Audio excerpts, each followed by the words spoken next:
রান্না করতে না সত্যিই কোনো কষ্ট হয় না। এই ধরেন একটা রান্না করার আগে কত কিছু কাটো, বাটো, গোছাও। তারপরে এই গরমের মধ্যে দাঁড়িয়ে, দাঁড়িয়ে বা বসে, বসে রান্না করো।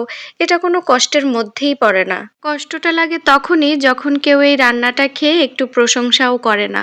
উল্টা খুঁত ধরার তালে ব্যস্ত থাকে। রান্নাটায় ঝাল বেশি, নুন কম, হাবিজাবি আরো কত কিছু। যাক, মনের কষ্ট মনে রেখে ভিডিওটা শুরু করছি। আমার বাড়ির আশেপাশে কত সুন্দর ঘাস, পাতা সবকিছুর ছড়াছড়ি। কিন্তু ওনারা সবকিছু বাদ দিয়ে এখন এখানে বসে রেস্ট নিচ্ছেন। ওকে, ওরা ওখানে থাক, আমি চলে আসি রান্না বান্নায়। আম্মু এখানে আমাকে সবকিছু কেটে বেটে একদম গুছিয়ে দিয়েছে। আমি শুধু রান্নাটাই করছি। আব্বু ঘের থেকে একটা বড় কাতলা মাছ এনেছিল। মাছটার সাইজ ছিল অনেক বড়, কিন্তু কাতলা মাছের মাথা কাটার পরে মাছ আর থাকে না বললেই চলে। মাছ রান্নার প্রথম কাজই হচ্ছে মাছটাকে লবণ হলুদ দিয়ে সুন্দর করে ভেজে নিতে হবে। আর আজকে এত রোদ ছিল, বাইরে বসে রান্না করতে খুবই কষ্ট হচ্ছিল। কিন্তু আমি যখনই সময় পাই, মানে অফিস যেদিন ছুটি থাকে বা দেরি করে গেলেও হয়, ওইরকম দিনে আমি হচ্ছে একদম মাটির চুলায় না এসে পারি না, কারণ মাটির চুলায় রান্না অনেক তাড়াতাড়ি হয়ে যায়। আর আমার রান্না করতেও বেশ ভালো লাগে। মাছের পরিমাণ যেহেতু একটু বেশি, মাছ ভাজি করতে করতে অনেক সময় লেগে গিয়েছে।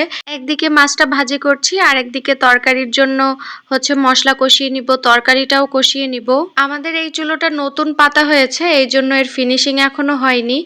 আর আমরা ট্রায়াল দিয়ে দেখছিলাম আসলে, কারণ মাছ ভাজছি যেদিকে ওইদিকে বেশ ভালোই চুলো জ্বলছে, কিন্তু অন্যদিকে কিন্তু চুলোর তাপ তত একটা যাচ্ছে না। সমস্যা নেই, আমাদের গ্রামে অনেক চুলা স্পেশালিস্ট আছে। ইভেন আমার আম্মু একজন চুলা স্পেশালিস্ট। কেউ না কেউ চুলাটাকে ঠিক করেই দিবে। কি যে একটা অবস্থা, বৃষ্টি হলে বৃষ্টি আর ভালো লাগছে না, মনে হচ্ছে একটু রোদ হলে ভালো হতো। আর রোদের এত পরিমাণ তাপ, মনে হচ্ছে যে এর থেকে তো বৃষ্টিই ভালো ছিল। আসলে আল্লাহ কখনো কাউকে দিয়ে খুশি করতে পারে না। বৃষ্টি থাকলে মনে হয় রোদ লাগবে, রোদ থাকলে মনে হয় বৃষ্টি লাগবে। এ একটা অবস্থা। আমার কিন্তু তরকারিটা হয়ে গিয়েছে। আগে না আমার এরকম তরকারি ঢালতে গেলে অনেক সময় মাছ টাছ ভেঙে যেত, কিন্তু এখন আর ভাঙে না। আসলে করতে করতে সবকিছুই ঠিক হয়ে যায়। এইদিকে আমি আম দিয়ে ডাল রান্না করছি। আমের সিজনে আমরা কিছু আম কেটে ফ্রিজে রেখেছিলাম ডিপে, এখন মোটামুটি সবাই এটা রাখে। পরবর্তীতে সারা বছর ধরেই কিন্তু এই আম ডাল খাওয়া যায়। আর এই যে আমাদের মিনি আমার সাথে বসে আছে, কখন আমার রান্না শেষ হবে আমার সাথেও আসে, আবার আমার সাথেও ঘরে যায়। আমার শ্বশুর বাড়ির দিকে এটাকে বলে খাটা, মানে টক ডাল বা টক দিয়ে কিছু রান্না করলে তার নাম হচ্ছে খাটা।